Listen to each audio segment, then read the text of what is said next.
आज इस महत्वपूर्ण विचार विमर्श में हम सबके मध्य विराजमान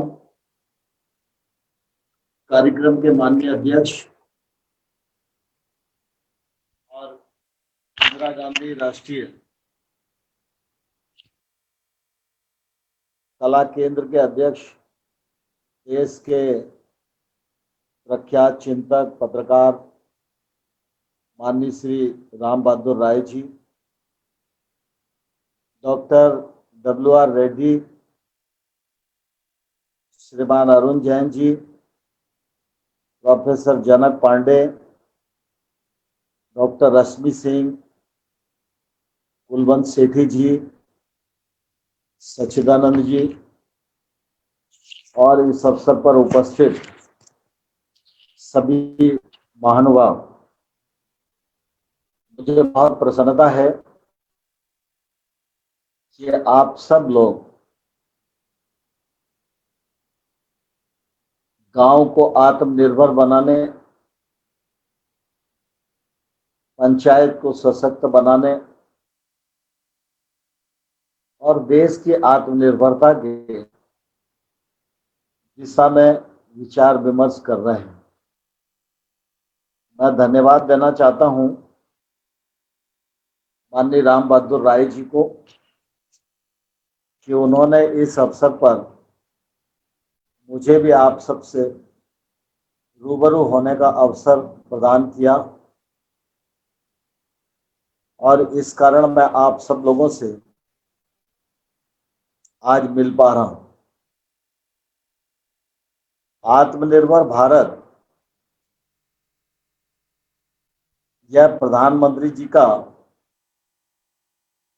प्रमुख विषय है और प्रधानमंत्री जी ने आत्मनिर्माण की बात कही तो उस दिशा में एक अलग प्रकार की चर्चा, अलग प्रकार का सोच सभी क्षेत्रों में विकसित हुआ है। हम सब लोग ग्रामीण क्षेत्र में, पंचायती राज क्षेत्र में काम करने वाले लोग हैं और मैं समझता हूं कि आत्मनिर्भर भारत के निर्माण के लक्ष्य को अगर प्राप्त करना है तो प्रथमतः गांव को आत्मनिर्भर बनाने की दिशा में आगे बढ़ना पड़ेगा और गांव आत्मनिर्भर, इस दृष्टि से पंचायती राज संस्थाओं की महत्वपूर्ण भूमिका है। देश में 2.5 लाख से अधिक पंचायतें हैं और इन पंचायतों में 31 लाख जनप्रतिनिधि चुनकर आते हैं, इनमें 14 लाख के आसपास बहनों की भूमिका भी है जो निर्वाचित होकर आते हैं। गांव आत्मनिर्भर बने, इस दिशा में आज निश्चित रूप से हम सब लोगों को काम करने की आवश्यकता है। इस दिशा में भारतीय जनता पार्टी की सरकार जब से है तब से इस बात का प्रयत्न पंचायती राज क्षेत्र में काफी गंभीरता से आरंभ हुआ है। यूं तो पंचायती राज व्यवस्था हमारी परंपरागत व्यवस्था है। जब पंचायत के चुनाव नहीं थे, पंचायत का कानून नहीं था, उस समय भी पंचायत की बात का हमारे यहाँ महत्व था, पंचायत के निर्णयों को मान्यता थी। लेकिन संविधान में उल्लेख होने के पश्चात पंचायतों का एक ढांचा बना, पंचायतों के लिए फंडिंग की व्यवस्था हुई, पंचायतों में कर्मचारी रहें और पंचायत के माध्यम से गांव के विकास सुनिश्चित हों। यह काम विगत अनेक दिनों और पूर्ववर्ती सरकारों के द्वारा लगातार किया जाता रहा। लेकिन यह भी सच्चाई है कि पंचायतों का सशक्तिकरण जितना होना चाहिए उस दिशा में अभी आगे और बढ़ने की आवश्यकता है। पंचायत में सुशासन, शासन करने की शक्ति, अधोसंरचना, कोष, कर्मचारी और बाकी सब चीजों की जितनी आवश्यकता है उस दिशा में लगातार काम करने की कोशिश की जा रही है। लेकिन मुझे लगता है कि सारी चीजें उपलब्ध हों,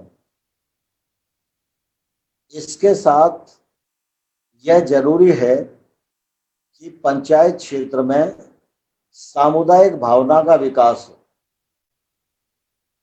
गवर्नेंस एक पक्ष है, लेकिन जब तक सामुदायिक भाव का विकास नहीं होगा तब तक अपेक्षित परिणाम पंचायत से निकालना यह हमारे लिए एक तौर से मुश्किल काम होगा। मुझे ध्यान है कि देश भर में 66 लाख स्व सहायता समूह काम करते हैं। इनमें 7 करोड़ से अधिक बहनें जुड़ी हुई हैं। ये 66 लाख जो स्व सहायता समूह हैं, इनमें सामूहिक भाव है। इनका एक अच्छा प्रशिक्षण है। यह अपने बारे में भी सोचते हैं और गांव के बारे में भी सोचते हैं। पिछले दिनों जब स्वच्छ भारत अभियान चल रहा था तो मुझे ध्यान है कि जिन गांव में सेल्फ हेल्प ग्रुप मजबूत था उस गांव में स्व सहायता समूहों के माध्यम से गांव को ओडीएफ करने में बहुत सहायता मिली। क्योंकि 10 महिलाओं का समूह अगर जागृत है, सशक्त है, प्रशिक्षण प्राप्त है, सामूहिक भाव से ओतप्रोत है, तो वो 10 महिलाओं ने गांव में काम करना शुरू किया तो हम बहुत आसानी से गांव को ओढ़ पाए। और इसी प्रकार से जब हम लोगों ने ग्रामोदय अभियान आरंभ किया तो ग्रामोदय अभियान में भी यही अनुभव आया कि जिन गांव में सामुदायिक भाव जागृत था उन गांव में हर चीज का क्रियान्वयन करना काफी सुलभ हुआ, आसान हुआ। मुझे लगता है कि कर्मचारी की दृष्टि से, फंड की दृष्टि से अब पंचायतें मोहताज नहीं है। 13 फाइनेंस कमीशन में 2.5 लाख पंचायतों को 5 वर्ष में 65,000 करोड़ रुपया विकास के लिए मिलता था। 14 फाइनेंस कमीशन जब आया तो उसकी रिकमेंडेशन थी कि पंचायतों को 2,292 करोड़ रुपया देना चाहिए। स्वाभाविक रूप से किसी भी सरकार के लिए 2 लाख करोड़ रुपया निकालना और एक मद में खर्च करना आसान है। लेकिन प्रधानमंत्री जी का मैंने उस समय देखा, उन्होंने कहा कि गांव आगे बढ़ेगा तभी देश आगे बढ़ेगा, इसलिए इस रिकमेंडेशन में कोई कोताही नहीं की जानी चाहिए। और गत 5 वर्षों में 2,292 करोड़ रुपया पंचायतों के पास पहुंचा, जिससे पंचायतों में अधोसंरचना बनी और ग्रामीण लोगों का जनजीवन सुगम हुआ।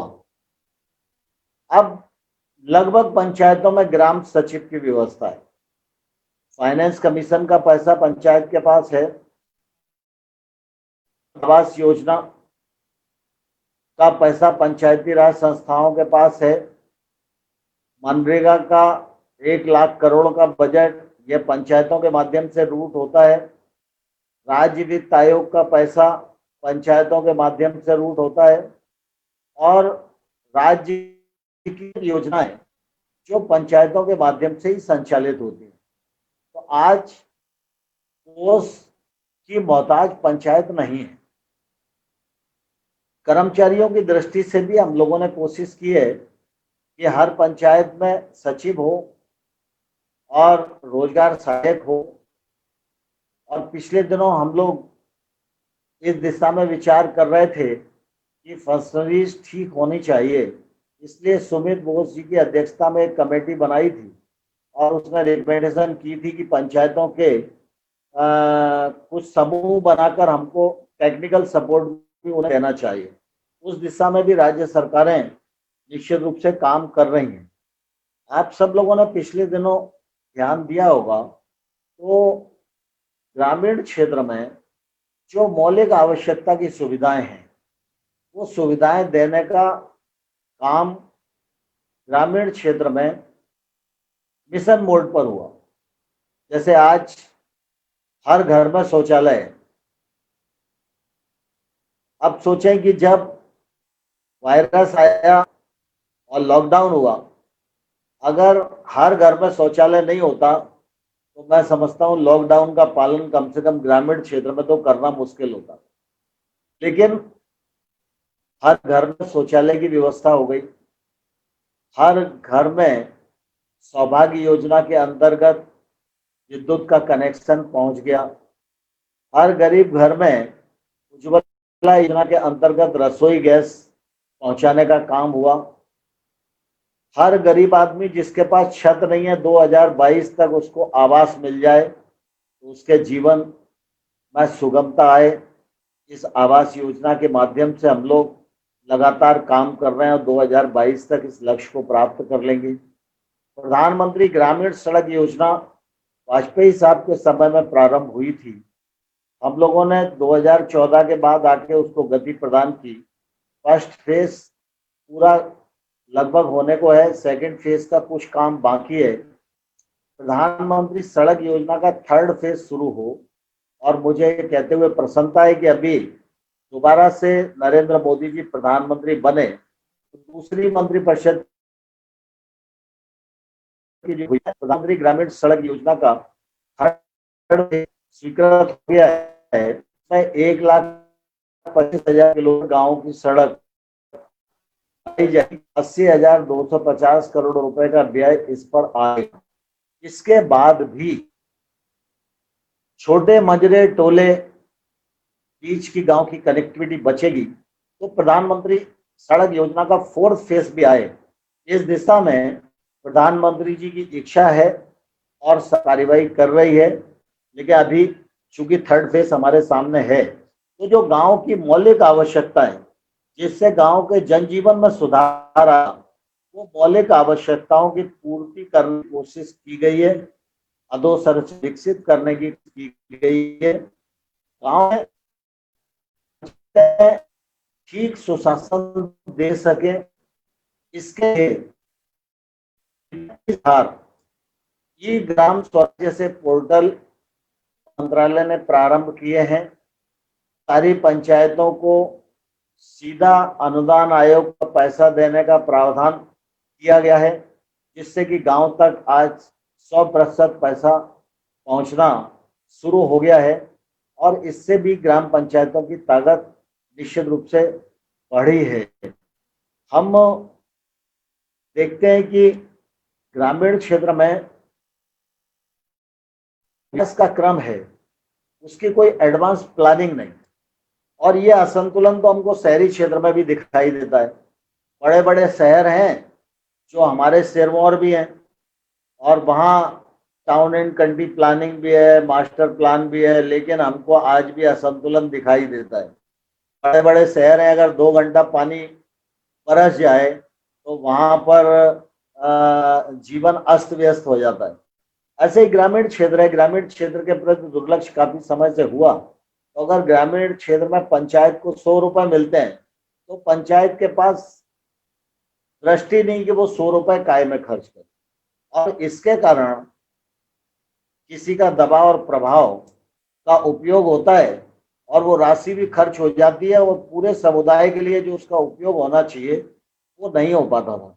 लेकिन मुझे प्रसन्नता है कि पिछले 2.5 साल में 2 काम पंचायती राज मंत्रालय भारत सरकार ने किए साथ मिलकर।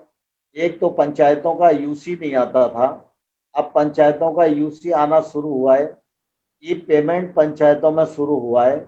इससे काम करने में पारदर्शिता आई है और साथ ही साथ ग्राम पंचायत का डेवलपमेंट प्लान बने, इस पर हम लोगों ने बल दिया और ये काफी कठिन काम था। तो इसके लिए 3 चरण पंचायती राज मंत्रालय भारत सरकार ने पहले उनको कल्पना दी, तो कुछ जीपीडीपी बनकर आए, फिर देखा गया कि वो उतना उपयोगी नहीं है, फिर उसमें सुधार हुआ, फिर पंचायत करके हर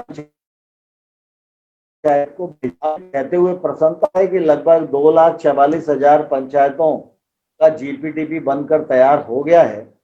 और इस बार हम लोगों ने यह आग्रह किया था कि सामान्य तौर पर ग्राम पंचायतों की दृष्टि एक ही रहती है कि गांव में सड़क नाली बन जाए और जो अधोसंरचना है वो विकसित हो जाए। लेकिन इस बार हमने कहा है कि भाई जीपीडीपी में गांव के समग्र विकास की दृष्टि होना चाहिए। ग्राम पंचायत के सरपंच की ये जवाबदारी भी होनी चाहिए कि वो इंद्रधनुष योजना के अंतर्गत ग्राम पंचायत में जन्म लेने वाले हर छोटे बच्चे का टीकाकरण हो, यह ग्राम पंचायत की ओर से सुनिश्चित हो। ग्राम पंचायत जिला प्रशासन को अवगत कराए, जिला प्रशासन हेल्थ डिपार्टमेंट को निर्देशित करे, हर गांव में जाकर इंद्रधनुष योजना का क्रियान्वयन हो, जिससे हमारे बच्चे स्वस्थ हो सके और आने वाले कल में भविष्य के निर्माण में अपना योगदान कर सके।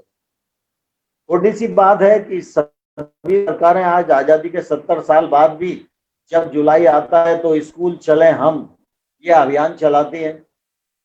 अब इस अभियान में ग्राम पंचायत की कोई जवाबदारी राज्य सरकारों ने दी नहीं, ग्राम पंचायतें भी अपनी जवाबदारी नहीं समझती हैं। तो हर बच्चा शिक्षित हो, ये ग्राम पंचायत के डेवलपमेंट प्लान में आए और ग्राम पंचायत इस दृष्टि से अगर प्रयास करे कि हर बच्चा स्कूल जाएगा, तो मैं समझता हूं कि ग्राम पंचायत की नज़र से, सरपंच की नज़र से कोई भी परिवार बच नहीं सकेगा और हम 100% बच्चों को कामयाब हो सके। ऐसे ही गांव के क्षेत्र में कृषि महत्वपूर्ण रोजगार, कई स्थानों पर कृषि उन्नत कृषि है, कई स्थानों पर सिंचाई का रकबा है, कई स्थानों पर हॉर्टिकल्चर पर भी लोग जा रहे हैं, लेकिन कई स्थान ऐसे भी हैं जहाँ वर्षा आधारित खेती है। तो खेती की दृष्टि से कितनी योजनाएं हैं, उन योजनाओं का क्रियान्वयन उस ग्राम पंचायत में हो रहा है या नहीं हो रहा, उस ग्राम पंचायत के किसान को लाभ मिल रहा है या नहीं मिल रहा। अगर वर्षा आधारित खेती है तो वर्षा आधारित खेती के लिए आईसीआर ने कौन सा बीज डेवलप किया है, उस बीज की जानकारी ग्राम पंचायत को है कि नहीं, किसानों के अवेयरनेस कार्यक्रम को ग्राम पंचायत आयोजित कर रही है कि नहीं कर रही, इस दिशा में भी ग्राम पंचायत को काम करना चाहिए। और इन सब को संजोते हुए ये कोशिश की है कि ग्राम पंचायत डेवलपमेंट प्लान समग्रता को अपने समेटे हुए उस विजन को तैयार करे और भारत सरकार और राज्य सरकार की योजनाओं से उनको संचालित करने में निश्चित रूप से अपने क्षेत्र में ठीक प्रकार की भूमिका का निर्वाह करे। कृषि के क्षेत्र में आज बहुत संभावनाएं बढ़ी हैं। एक समय था लोग परंपरागत खेती करते थे, लेकिन खेती के क्षेत्र में बड़ी जागरूकता बढ़ी है। प्रधानमंत्री नरेंद्र मोदी जी ने कानूनी रिफॉर्म किए हैं, अनेक योजनाएं संचालित की हैं, जिन योजनाओं के माध्यम से कम लागत पर कम समय में अच्छी और महंगी फसल किसान पैदा कर सकते हैं। इसी दिशा में अगर हम देखेंगे तो देश भर में 10,000 नए एफपीओ बनाने का काम प्रारंभ हुआ है। ये 10,000 जो एफपीओ बनने वाले हैं, इसमें एक एफपीओ को खड़ा करने के लिए और एक एफपीओ में शामिल किसानों को बुआई कटाई तक उसकी मार्केटिंग, प्रोसेसिंग, पैकेजिंग, ये सब करने के लिए 5 साल में भारत सरकार एक ऐप पर 68 लाख रुपया खर्च करने वाले। अब आप सोचिए कि 68 लाख रुपए खर्च करके जो टेक्नोलॉजी का इंटरेंशन खेती के क्षेत्र में होने वाला है, उससे किसान की ताकत बढ़ने वाली है, उससे रोजगार के अवसर गांव में ही सृजित होने वाले हैं। और साथ ही आत्मनिर्भर पैकेज के अंतर्गत अगर हम देखेंगे तो हमारे ध्यान में आएगा कि 1 लाख करोड़ रुपए का निवेश के क्षेत्र में होगा, 20,000 करोड़ का निवेश फिशरीज में होगा, 15,000 करोड़ का निवेश एनिमल हस्बेंड्री में होगा, 4,000 करोड़ रुपए का निवेश आपका हर्बल खेती के लिए होगा, 500 करोड़ का निवेश मधुमक्खी पालन के लिए होगा, और छोटी फूड प्रोसेसिंग इंडस्ट्री आए उसके लिए 10,000 करोड़ रुपए का निवेश होगा। अब ये जो निवेश है, ये निवेश अगर ठीक प्रकार से गैप को चिन्हित करके पंचायती राज क्षेत्र के संस्थाएं इस दिशा में थोड़ी जागरूक होकर पहल करेंगी तो ये निजी क्षेत्र का जो निवेश है गांव तक और खेत तक पहुंचेगा। तो एक तरफ ये किसान को उसकी फसल का उचित दाम दिलाएगा, यह तो अपने आप में सुनिश्चित है ही, लेकिन दूसरी ओर इन कारणों से रोजगार के अवसरों का भी सृजन होगा, क्योंकि अभी भी गांव का जो बच्चा है किसी दूसरे स्थान पर जाकर भी कोई रोजगार प्राप्त करता है तो कोई बहुत बड़ी तनख्वाह उसको नहीं मिलती, लेकिन अगर 10-15 हजार का रोजगार उसको गांव के आसपास मिल सकता है तो मैं समझता हूँ उसकी जीविका चलाने के लिए काफी होगा और ग्राम पंचायत की समृद्धता में भी वो अपना योगदान कर सकेगा। एनिमल हस्बेंड्री, मधुमक्खी पालन में हमारे छोटे किसान अपने आप को आगे बढ़ाने की दृष्टि से काम कर सकते हैं। आजीविका की दृष्टि से अगर आप देखेंगे तो मुझे बहुत गौरव भी होता है। आज देश में 66 लाख सेल्फ हेल्प ग्रुप हैं, 7 करोड़ महिलाएं इसमें काम कर रही हैं। हमारी कोशिश है कि 2022 तक हम 10 करोड़ महिलाओं को इस पूरे अभियान से जोड़ लें। सेल्फ हेल्प ग्रुप है, इनके पास बैंक का लोन 2 लाख करोड़ है। और आपको आश्चर्य होगा कि बड़ी बड़ी इंडस्ट्री के एनपीए के आंकड़े अपन सुनते हैं तो हैरान हो जाते हैं। आमतौर पर यह धारणा बनी है कि छोटे आदमी को, गरीब आदमी को लोन दो तो वो तो लोन डूबने ही वाला है, लेकिन सेल्फ हेल्प ग्रुप का 2 लाख करोड़ का लोन, इनका एनपीए का प्रतिशत 2% से भी कम है। यह अपने आप में बहुत बड़ी उपलब्धि है कि एक गरीब महिला 10,000 रुपए लेकर प्लस लोन लेकर आजीविका भी कमा रही है, गांव के गांव में रह रही है, घर की और गांव की समृद्धि में भी योगदान कर रही है और साथ ही साथ वो बैंक का पैसा भी वापस कर रही है। तो आजीविका के अवसर गांव में कैसे बढ़ें, इस दिशा में भी निश्चित रूप से हम सब लोगों को सोचने की और काम करने की आवश्यकता है। आप सब जिस दिशा में प्रयत्नशील हैं, उस दिशा में आपके प्रयत्नों का बहुत अभिनंदन करता हूं, स्वागत करता हूं। उसके बाद मैं आप सब से यही आग्रह करना चाहता हूं कि गवर्नेंस गांव की सुधरे, पंचायत की सुधरे, गांव में विकास जीपीडीपी के माध्यम से हो और गांव में अधोसंरचना का पूरा सदुपयोग हो और गांव में आजीविका के अवसर उपलब्ध हों, लोकल के लिए लोग हों और आत्मनिर्भरता पर हम सब गौरव कर सकें। इस प्रकार की काउंसलिंग और इस प्रकार का प्रशिक्षण और इस प्रकार का विकास अगर हम गांव में कर पाएंगे तो मैं समझता हूं कि आप सब जिस मनोरथ से काम कर रहे हैं वह मनोरथ भी पूरा होगा और सरकार जिस दिशा में फंडिंग करने का प्रयत्न कर रही है तो सरकार को भी अच्छा प्रोत्साहन मिलेगा। मैं समझता हूं कि ये आज की बड़ी आवश्यकता है, क्योंकि जब तक गांव निर्भर बनेगा तब तक देश आत्मनिर्भर नहीं बनेगा। देखिए, आपका प्रयत्न, आपका चिंतन, आपकी कोशिश ये निश्चित रूप से गांव को आत्मनिर्भर बनाने में मददगार होगी और इस कॉन्फ्रेंस और उसके निष्कर्ष आने वाले कल में देश को आत्मनिर्भर बनाने में बड़ा योगदान कर पाएंगे, ऐसा मुझे पूरा विश्वास है। इस कॉन्फ्रेंस के लिए आप सबको बहुत शुभेच्छा देते हुए जी को हृदय से बहुत बहुत धन्यवाद देना चाहता हूँ। धन्यवाद। जय भारत।